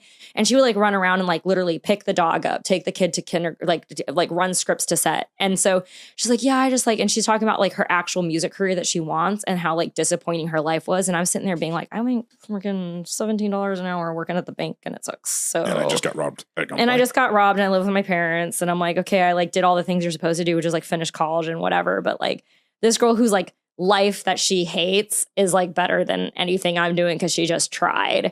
And so I thought that was kind of cool. And then so she had actually her songwriting, she had sold 2 or 3 songs to TV shows, like to 2 Nickelodeon shows.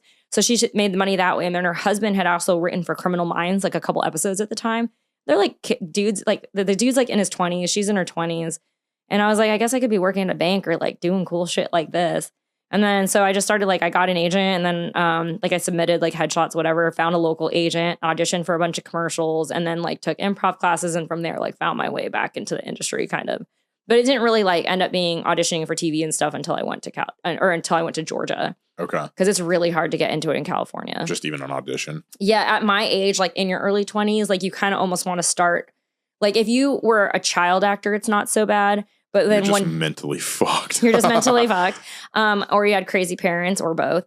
And then if you're over 21, now you're competing with people who actually went to Juilliard and like did like higher level theater and other things. And then you have nothing. So it's like if they want leads and stuff, like there's plenty of art schools that have produced plenty of like young, attractive, hot people who also have like 4-year theater degrees and maybe parents with like really deep pockets. And so they're going to pay and like be like a producer on it or something. Something. I mean, like they say that that's not it, but even like RADA, which is the Royal Academy of Dramatic Arts in London, they only take a few people like per year. I think it's like 30 something or whatever into their program. And like you look at how many like HBO celebrities and other stuff have gone to like these like art schools in the UK and stuff, it's like a very high percentage. You look up some like random person that you know, like think of any like Scottish actor, anything, they're from like one of these schools. And it's just like, that's like, if you're going to get into it, like that's what they're doing. And they had like this huge scandal a few years ago. If you look up like RADA, and I don't even know what you would like look up, but it was like, basically they were accused of only accepting rich people. And like, even the director said, yeah, well, like, you know, you're going to be broke when you're an actor. And so you need someone to be able to support you while you audition, and your chances of actually becoming successful are better when you're supported by someone else. I'm looking up RADA scandal. RADA and accepting people, I think, based on their accents, maybe. Yeah, it was like the Royal Academy of Dramatic Arts and then like accepting rich people. And it was like maybe 8 years ago. I want to say it was like a few years before COVID. So it's not popping up. RADA accent acceptance, maybe. Can you cut this out if I look it up? I don't even know where my phone is. Oh, it's right here. I was going to say, you were showing me that video of that girl getting her arm popped earlier. Yeah. Let me see. I don't know. If you look it up, it just shows all the Royal Academy of the Arts and all that stuff. No, I want to look it up.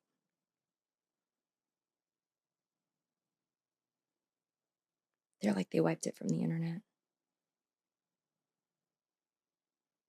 I was going to say, like, that's one of the things is like you just pay some like publicity company to wipe it.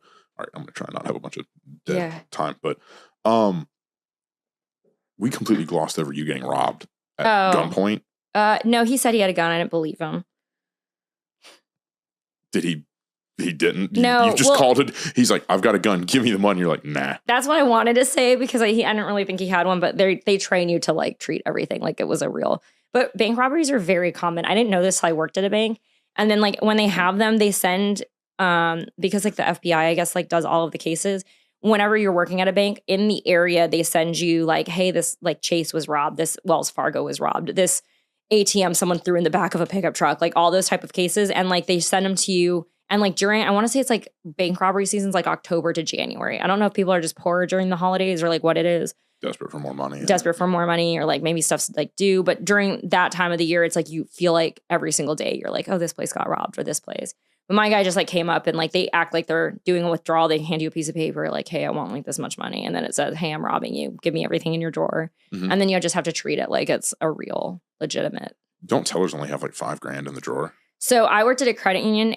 And this is how I knew he was crazy. Is I'm like, if you're robbing a credit union, we have no money. Yeah. So we had like less than $10,000. But if you rob some of the banks, the ones that have like the bulletproof glass, they normally have a lot more money. I was gonna say, I don't think they have. So my dad's a banker, and his banks have been robbed 3 times. And he was like, it's common. Like if you work in the banking industry, you're like, you know someone, or like even when I first started working, like my manager had already been robbed. Like she got robbed at Wells Fargo. And she's like, yeah, I got robbed through like the teller line. And then the location I had worked at had already had a robbery because they let someone in after closing, which you're not supposed to do. And this was like, so when I worked there, it was like 16 years ago. And then this had happened 10 years before, so this is now like a really long time in the past, but they have rules. Like you can't, like everyone's like, oh, I'm sorry. I like left my keys inside. You're like, sorry, you have to come tomorrow because people will come after, like have you open up. And then because there's no one in the bank, they go and rob the closing teller lines. Yeah. That makes a lot of sense. Yeah. So like that's why they're like, sorry, we can't let anyone in after closing. That's everywhere. Like everywhere shouldn't be letting anyone in after closing because a lot of places, like if you're a restaurant with cash or anything in it, like you shouldn't be letting anyone in after closing. I'm trying to think. I think one of the times my dad said he got robbed, it was like they were in a board meeting and the board room like opened up into the main lobby. And I guess the number one way that people get killed in bank robberies is the robber gets spooked. Yeah. And so they had a red light that was like right above the door. And if it was going off, whatever. And my dad's like was the president of this like tiny little bank. And so his back is to the door and they're sitting there and he's like talking, like giving this presentation to the board. And like, one of the guys like, hey, what's going on with that light? Like, why is that light going off? And my dad sees it and I guess just like locked the door and was like, we're getting robbed right now in that in the lobby of the bank. There's a guy with a gun or whatever that's robbing someone, and he, I think he got like $5,000, but it had one of those dye packs in it. Yeah. And so he took it through the thing in the side, and it went off, and apparently he had some of it next to him, and it just scalded his entire leg. He got 3rd-degree burns up and down his leg, all for $5,000 and then a federal sentence. My person, he robbed me. We were the first bank he robbed. And then he was like, God, this is easy. And then he like robbed like, I think 12 more, like within 12. Man was like, all right, we're going to make a habit of this. Yeah, it was like 12 in like 5 months or something like that. And he got recognized because his mugshot was like someone from his high school recognized it. Like he went to high school in the city that he robbed. Fucking narcs. Well, also, like, why wouldn't you go rob like the next city? Why wouldn't you go like an hour away? Like he like was a mile away from the high school he grew up and went to, even though he was older. So that's how you know like they're crazy. But he only got 5 years, and they let him out after like 3 because the FBI, when you're like a victim of a federal crime, they like send you like updates like, oh, he like got sentenced and he got moved to this prison. Also, he got let out for good behavior. Like 3 years later, I was like, what? Good behavior. I looked at my husband. I'm like, I'm going to go rob 12 banks and then get let out after 3 years. How much money did he keep? Yeah. I'm like, do you know how much I would have to work over 3 years versus robbing banks? I mean, I'm not inciting anything. Say it again for the camera. Say it again for the camera. But I was thinking about that. I was like, I was like tallying how much my paycheck was for 3 years. And I was like, this guy robbed a bank, and I don't know whatever happened if they took the money back or how they did it, but probably. I guess you couldn't just be walking around with money. They would know. Do you ever think about how easy it was to rob a bank before the invention of CCTV? Like before fingerprinting and closed circuit television, if you just like grew your beard out and went an hour away, you were now like Adam Smith, and then you go a town over and you're like John whatever, Brigham. Like, I don't know. Well, you just change your name. One of the bank robberies that was happening, I don't even know if they ever caught the guy, but one of the ones that was happening when I worked at a bank was the guy who like got the old mask. He dressed like an old man. Oh, yeah. And then one of the times the dye pack went off and he ran across the parking lot. They're like, oh, he's not old. And then there was only so many theater shops that sold that old man mask. And so they went to the prospect. Yeah. And then they like went and investigated it that way. But I guess it was because the way that he ran in the parking lot after one of the robberies, they were like, oh, this guy's like, but he walked in like an old guy and like went and robbed it. And he was like this elderly robber. Bro, you blew your cover. But it's also crazy because when I got robbed and they looked at like the little camera, it was like still black and white, like Bigfoot. I don't know why. We have 4K and people are still using like 360p like everywhere CCTV. Too. Yeah, and it's all grainy and it like jumps frames. Why like, is that? It jumps frames. It's like, yo, protect your shit, man. Like, I don't know how much it costs to get. That's probably a crazy thing. Get a 4K camera to. I mean, we all have these like little computers in our hands, and I just like don't understand that if we have, you know, like our cell phones, like why it's so hard for security cameras to be higher definition. Like you can send stuff to clouds these days. Like you can do so many things that I'm like, are we still with like these grainy pixelated footage from whatever? And then you still see like in China, like they have like the social credit thing where they have like all the cameras that are watching people. It's like, so you're telling me those cameras with those grainy ass footage can tell exactly who you like. I will say, I do think that they're going off of people's devices. Because they have that function now with like Bluetooth where it's like they can kind of like do I don't know what it's called, but they can do like a castanet. I'm sure it violates. They can also blow up your pager and kill you. They can also fly a drone and kill you. Yeah. The technology is crazy these days. But also with the fingerprinting, they couldn't even fingerprint the guy that robbed me because that counter's touched by 1 million people. So how would you even know? Yeah. Like this guy was like walking around like this all over the counter, but so was everybody earlier that day. It's not like I wiped it between all the customers. And the people the day before. And it's like how often you deep cleaning the teller counter. There's like 1 million fingerprints. They'll never know who it is. $1 bank. That's a joke. Not everyone uses GarageBand. The 1 hour. I think about that so much. I thought you meant like we're at 1 hour, and then now I'm realizing, the 1 hour bank. Just kidding. Sorry. No, that was why that made sense.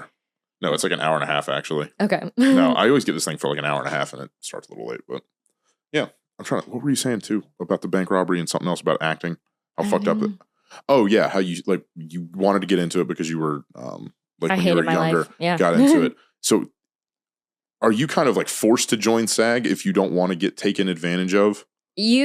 Yeah, if you want to do any kind of like legitimate acting, which is like TV shows or film, you have to join SAG because they can't hire you a lot of the time unless you're SAG. Unless you're like in a right to work state like Georgia, you could work a bunch of TV shows and never join the union. But if you're in California, and this is like the other thing too, even if you book stuff here and then you go and book something in New York or book something in LA where there's not the same laws, you'd have to join the union.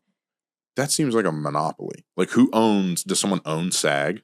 I mean, they have like a president and stuff. How much is that guy getting paid? I mean, it's all unions. How much is that guy getting paid? Like, and what are they accomplishing? That seems like a racket. It's crazy because they take part of your, so I pay dues. I mean, these are like the, I guess, real numbers. I pay like $200 and something like every 6 months to them to just stay in the union. And they pull a part of my paycheck too. And then I also have to pay them a percentage. Like then you have to report your income. And then they also like ask for more money. I feel like I pay a lot to as a girl who never works. I was about to say, and basically it's like, hey, if you need us, we'll be here. And that's the but return. I have, since I've joined SAG, because I happen to work this one specific project that's giving me a decent number of residuals, at least I'm not like going upside down on it. But I have friends who like quit acting altogether and they're just like not going to do it anymore. Cause like you have to like pay to stay in it. So they're like, I'm not acting. I don't want to pay this expense anymore. How hard is it to get in?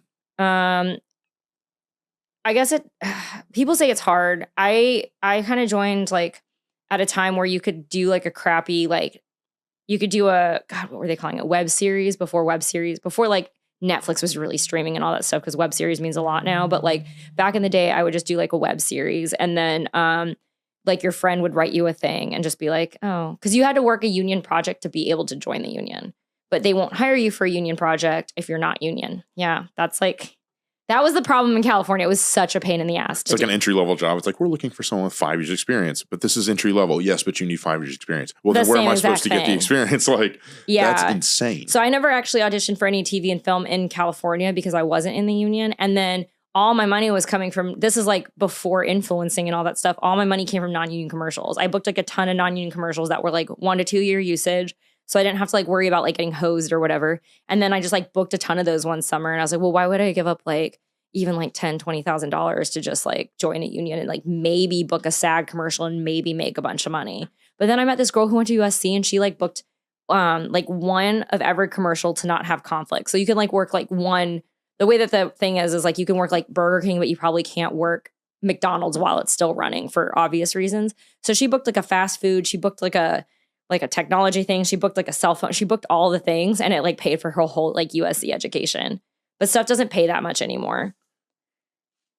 If you're in the union, can you work non-union jobs? If you if you do that thing that's like looked down upon and it like makes you not able to vote and all that stuff in the union. I can't remember what it's called.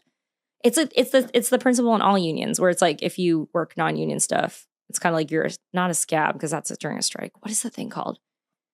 I don't know the word for it. There's some phrase for it, but you can do that and then it's like very like looked down upon.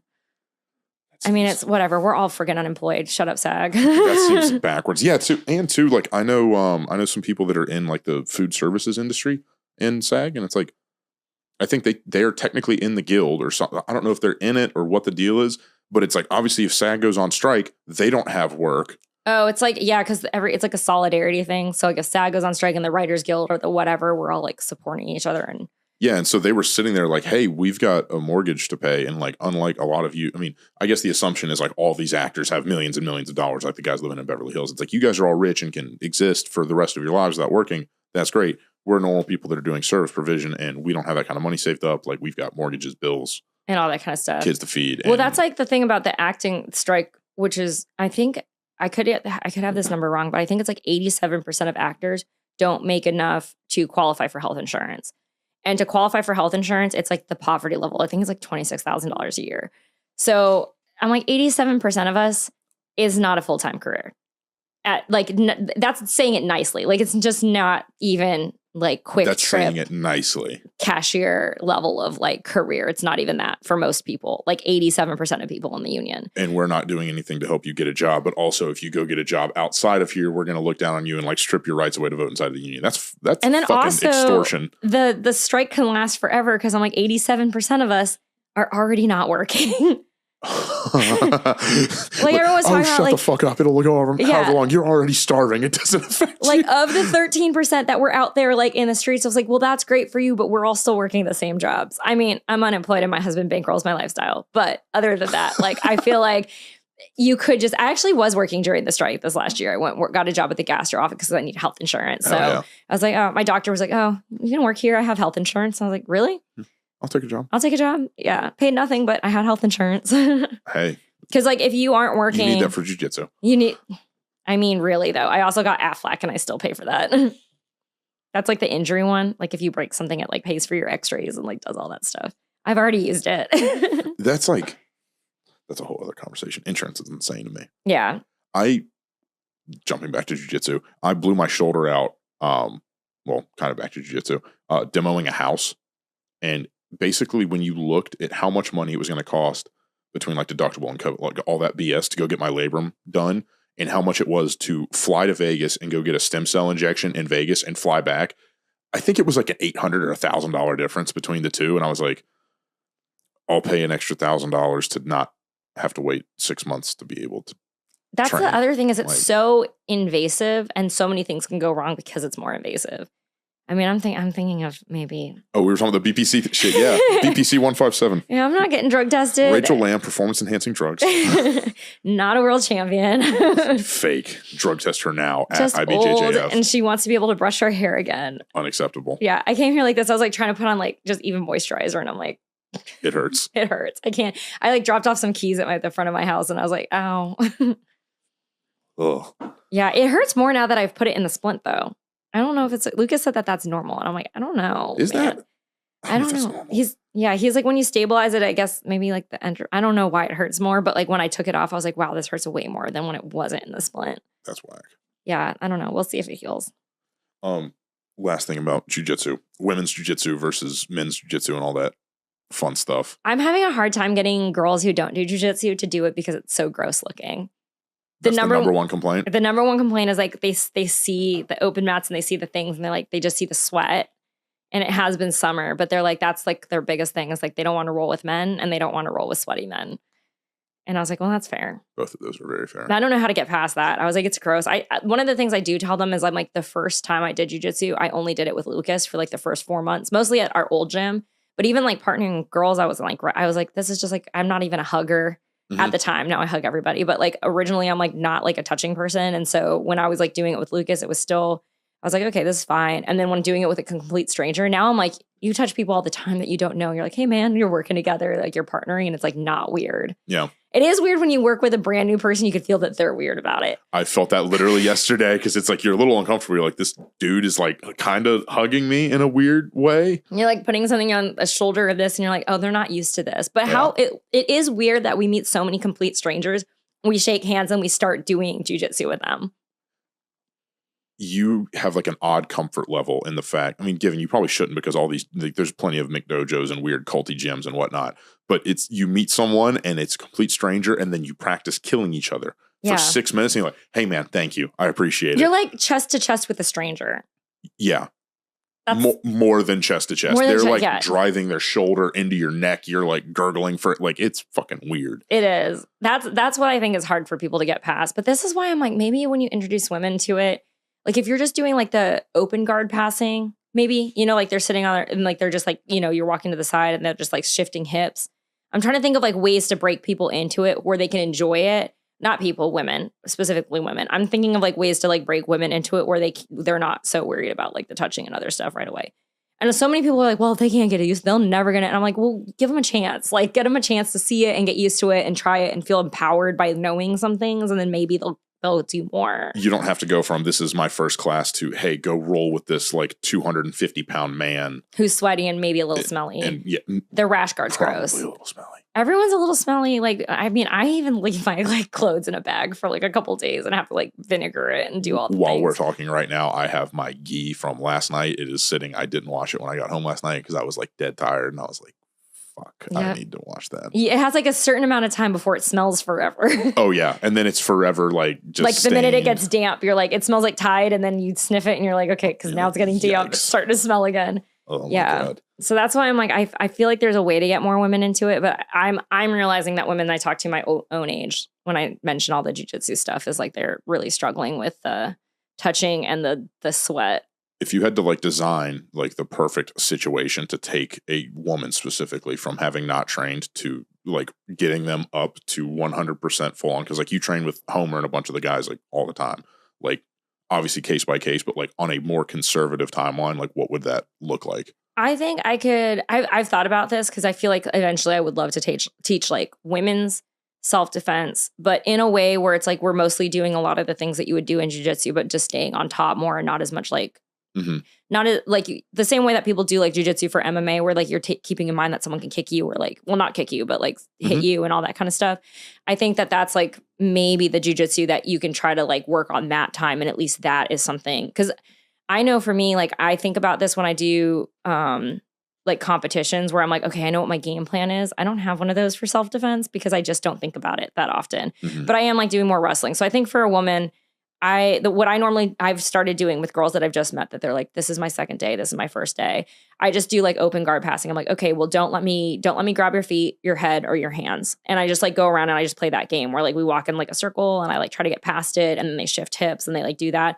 That's like the first, I think that's like a good one, right? And then like standing, I'm trying to think, like I think there's like things like that you can do where there's not as much contact, and then you move towards like, okay, close guard, mount, escapes. Cause like half guard. Okay, cool. It's guard, but it's not. Yeah. Or I think even doing a certain amount of submissions just so they feel like they know something. Like, because you also have to keep them roped in. It can't be so basic that they're like, I'm not really getting anything. But if you teach someone like, okay, maybe some open guard passing, okay, and we're going to do rear naked chokes, just something so that you're like, okay, and then you bridge the gap backwards from there.